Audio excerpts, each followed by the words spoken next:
So Betty, what I wanted to do, could you just tell me about your role as an activist here in this community? Well, I grew up in this community, been here my whole life, and I've been a community activist for over 50 years. So I've seen a lot of changes. And if you were to think back on that time, what were the highlights for you? Well, what has got us all up and reacting and fighting back was when they depopulated the area after a couple of tenements fell. And the Corpo depopulated the area. And all the families were moved out. And we were left with a very, very small population. Western Road Church and City Quay Church parishes combined. So we were left with a very, very small population. Very demoralised because of the families moved out, because of the dereliction left when the tenements were demolished. And simultaneously, technology was starting to kick in.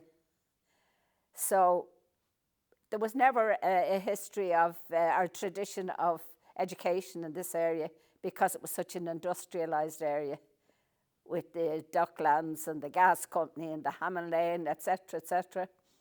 So people didn't go for education. So with the result, when all that collapsed, depopulation, industry moving out, we were left with a lot of unemployed older people that were still here in the area. So we had to fight back. And how did you fight back? Well, at the time, there was no money whatsoever at all in the country. And the ordinary people didn't have a voice. So Sister Stanislaus Kennedy was going around the country promoting social service councils. And we didn't have any sort of community activists as such. We had people involved in different bits of social stuff in the community.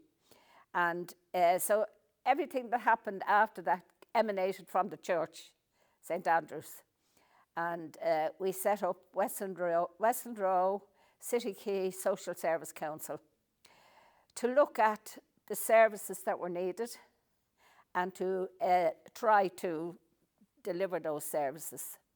So because of the depopulation and the disconnect from families and family support, quite a lot of our population were in an older category, not quite as old as I am now, but then you would have been considered elderly, like in your 50s and 60s. So a day centre was set up in Westland Row with premises from Trinity.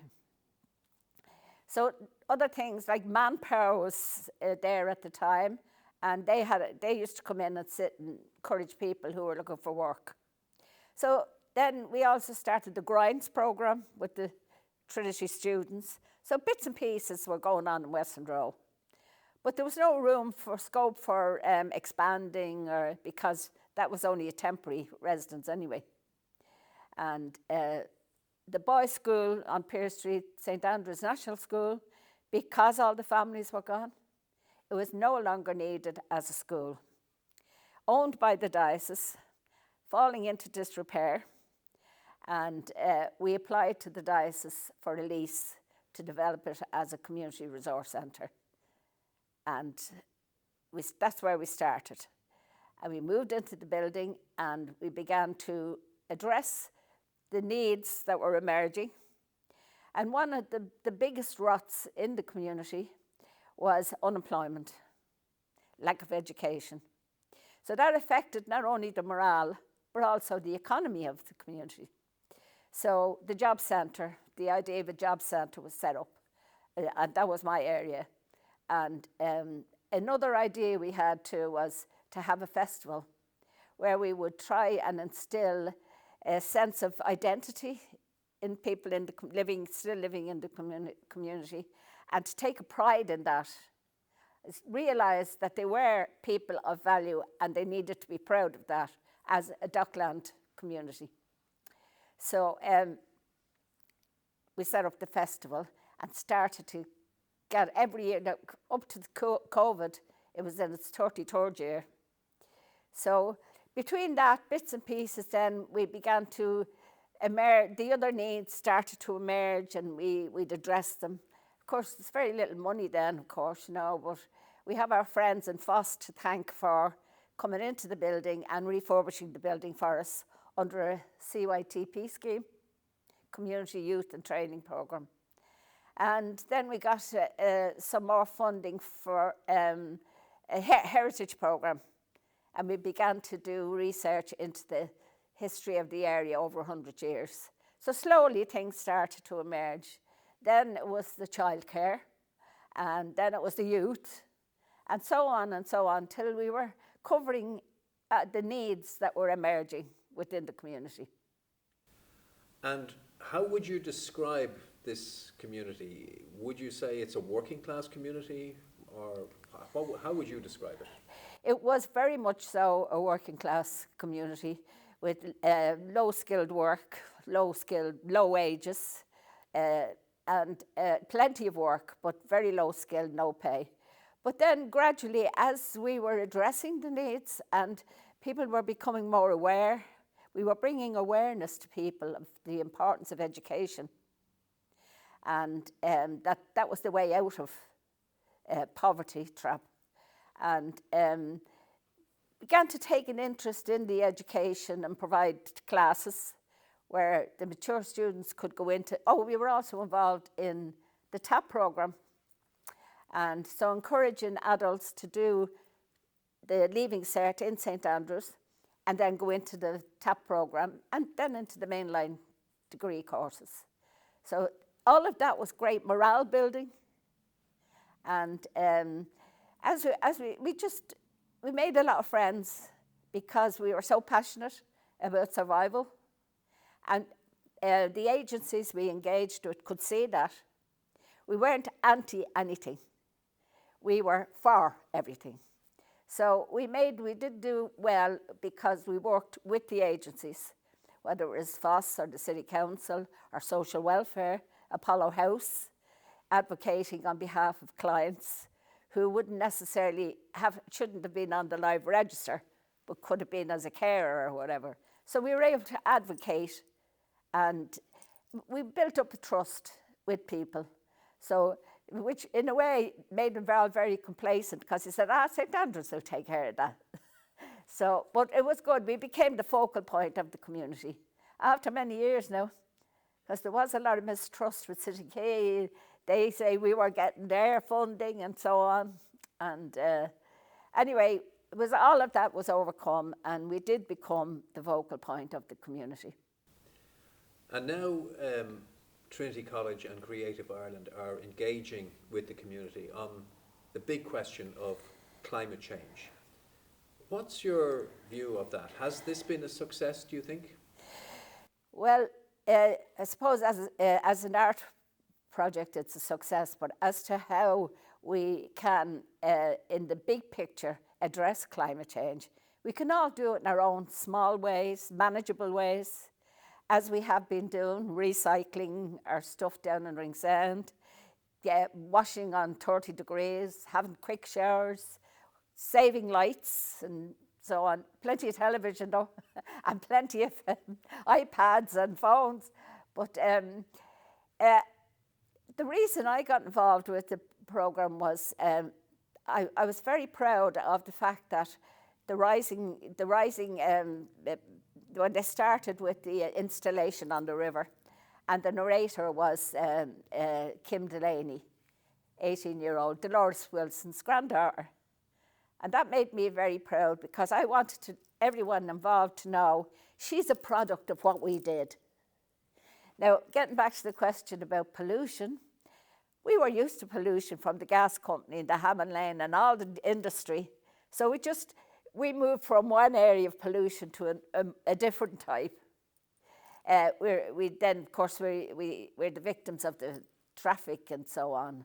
But it wasn't my idea. I didn't want to engage in campaigns about climate change, but I would have been happy to be involved in a sort of administrative way, if they needed to have a list of decision makers and movers and shakers, I would compile that and help from that end.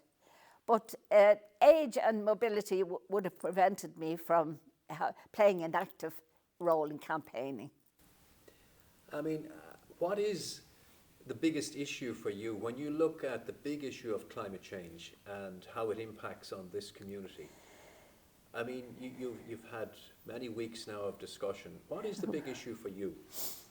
Well, the big issue for me is not necessarily directly related to climate change or pollution. It would be pollution, all right, but not climate change in the larger sense. I leave that to the sea shepherds and so on, and the people who want to grow their own food. But for me, I think, which is a shame, we are an ageing, despite all the big companies and the commuters and the thousands of workers, which is great, we welcomed all that because we felt if we embraced the changes, we could influence.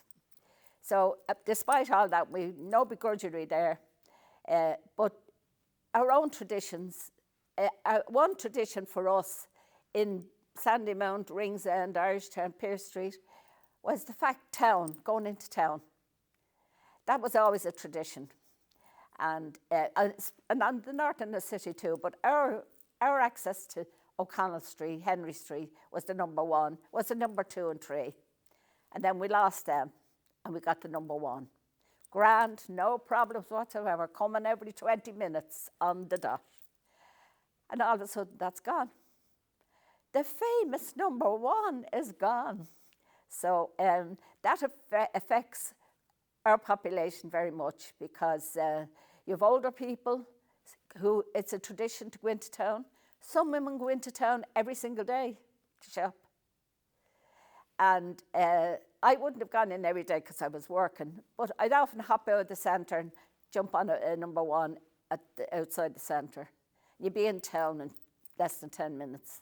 Now, if I get on the bus, I have to get off in Pearse Street and get another bus to take me into O'Connell Street.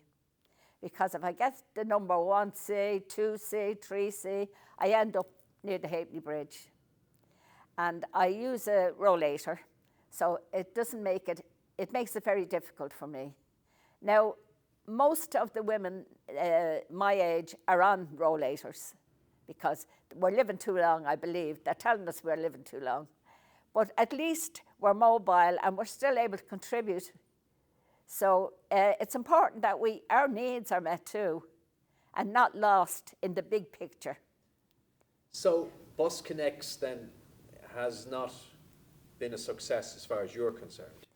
It may be a success in the bigger picture for the commuters and movement of people from here to there. But for us, we've lost something that we had as a tradition. And I feel that we work so hard to blend the old and the traditional with the new that we can't afford to lose any of our traditions because we'll disappear. I won't go out of the house as much as I did if I could hop on the bus into town. And that will happen to a lot of women. Well, mainly women. There's men too. I don't mean to exclude the men. But people won't go out as much. And it's such a pity because it seems like it's the thin edge of the wedge that they're going to get rid of the free travel for older people. There's always I'm a bit of a conspiracy. Thinking of down the road, what are they up to, So that would be my biggest concern at the moment, is about the fact that I cannot, or any of my peers, can hop on the number 1 bus into town. Now, if you go to Shaw Street, Moss Street there, where the O'Neills and O'Neills and Trinity, you'll get the real number 1 and come up that street to turn back up Pearse Street. It doesn't make sense. And when you debated these issues here at the Rising, and you had a lot of discussion with other people, other members of the community, what conclusions did you come to about how best we can deal with the issue of climate change?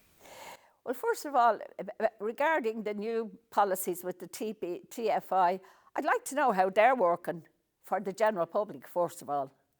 If they're working well and good, but just look at the little sections where they're not meeting needs. That's what I'd like for whoever's organising, running TFI. I'd like them to take a look at the little areas where they're taking away traditions and the rights of older people. And for the benefit of those people looking in, what does TFI stand for? Transport for Ireland. Okay, Transport for Ireland. So this is this new idea that they have to make our transport, our public transport, more efficient, and in fact, it's supposed to serve the needs of the community, isn't that? Well, I'm sure the brains that came up with it could see that there would be a lot of saving with people able to connect from one bus to another. That's fine. We're very lucky, really, because we have the Dart close by. Lewis not so close, but easy accessible. But I still think we have to hold on to our traditions. That's mainly, apart from the inconvenience of it, it's a tradition that we do. We will not give up, and we want them to know that. No, I don't even speak. I'm speaking for many people who have said to me, "When are we going to get our bus back?" You know, so I'm speaking for all of the people in Ringsend. Not so much for Sandymount; they're well able to speak for themselves. But for Pearse Street, for Ringsend, Irishtown, and Pearse Street. I speak for any of the people, because naturally, being involved in St. Andrews, people will come to you with the issues. So it's become quite an issue. And you attended the evening, the launch in the Lyre Theatre. What were your impressions that evening? Did you feel that that you had all come together and that you had learned something? What was your feeling? Well, I learned that a disparate, a diverse group could come together, not necessarily agree on everything. Other groups, different needs. There was different views, and different ideas and views and opinions, but they were able to recognise. I respected. I had never heard of sea shepherds. Now I heard all about plastic in the ocean, but I never realised it was all little micro things. It wasn't the big things. The fishing nets and the plastic bags. It was the little microbes. I learned that. I learned we had Quentin Crowley came in. I found him very interesting because he talked about when you have a goal, you put systems in place. And that would have been the way we operate in St. Andrews.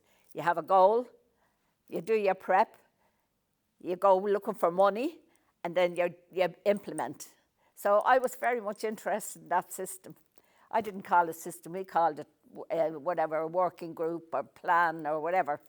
But to know that it's a recognised way to do business and get results, to keep yourself going. So I found the girl that had the gorilla garden up in Stony Batter. I found that fascinating. And I was really delighted to learn, not surprised, but delighted to learn that Brendan Kenny had been very supportive. And I know Brendan Kenny has been very supportive of many things in the city. Unfortunately, he's retired now, so I hope whoever replaces him has the same ideas as Brendan. So there was a lot of stuff, and I learned about, well, of course, Karen Saunders in Ringsend's a great young one anyway. She comes from a tradition of community activism. I'm on the Nautical Trust for our father. I'm the longest serving member on the Nautical Trust since about 34, 35 years now. And so, Karen and I were the only really local people. And then I was able to, Una and Elaine, I got them involved in the clean-up last Friday of the Docklands Business Forum.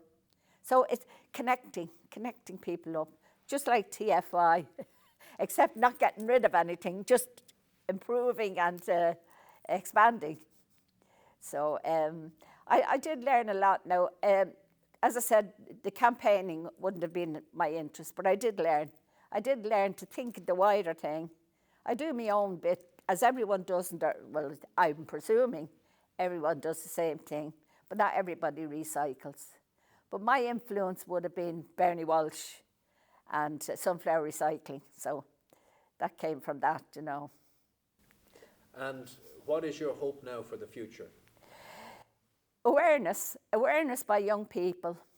Awareness about litter, because litter is soul destroying. When the DDDA were there and had responsibility for Docklands, it was zero tolerance. But that now, with City Council having responsibility, you don't get that. You get different people with different roles. City Council, some of the parking, not all the parking. Some of the litter, not all of it. So there's always that break, which that continuity isn't there that there was with the DDDA, which is a pity because it was a wonderful area. Docklands was wonderful, had great potential for a sustainable Docklands where everybody sharing the space, there was could be cohesion, you know, not different factions. So I thought it was an awful pity that Docklands went out of business for its own people who wanted it to go out of business. Too much money being made there that they weren't getting their slice. Yeah. And of course, you can edit any of this and you don't want to public. tell me, you know, do you think the project now should go on?